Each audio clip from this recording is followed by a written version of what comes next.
Hai, Assalamualaikum dan selamat sejahtera. Saya Nur Salsabila Farhana binti Yusni Sahrin dengan nombor matrik S66929, salah seorang pelajar subjek etika dan peradaban di bawah program Sarjana Muda Sains Geosains Mari dengan Kepujian.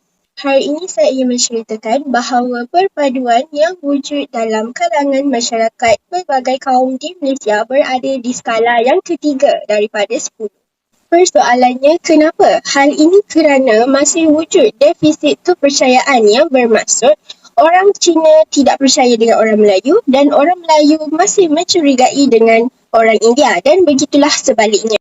Perkara defisit kepercayaan ini lebih jelas dilihat apabila dalam bidang politik. Ini kerana kaum masing-masing bergerak dalam kumpulan kaum masing-masing. Jadi, ia gagal untuk membentuk satu kumpulan yang nasional.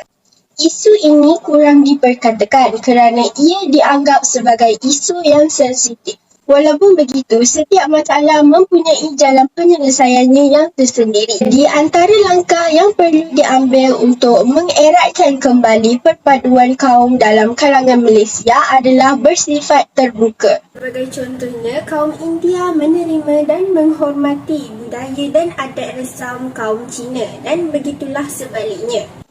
Hal ini kerana istilah berbeza bukanlah satu punca untuk memberi kesan yang negatif kepada kaum masing-masing. Langkah yang kedua adalah peranan ibu bapa sebagai ejen sosialisasi. Sebagai contohnya, menerapkan nilai-nilai murni seperti adab, asuhan keagamaan, membentukkan jati diri, semangat perpaduan antara pelbagai kaum dan sebagainya. Ia perlu dipupuk sejak anak-anak masih kecil supaya dapat melahirkan seorang modal insan yang berkualiti pada masa yang akan datang.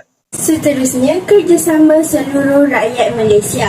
Sebagai contohnya, mengadakan ziarah menziarahi sempena hari perayaan, aktiviti bergotong royong, aktiviti kemasyarakatan yang lain. Hal ini dapat mengeratkan perpaduan dalam masyarakat tersebut, walaupun terdiri daripada kaum yang berbeza. Kesimpulannya, terdapat pelbagai langkah yang boleh diambil untuk mengeratkan lagi perpaduan dalam kalangan pelbagai kaum di Malaysia.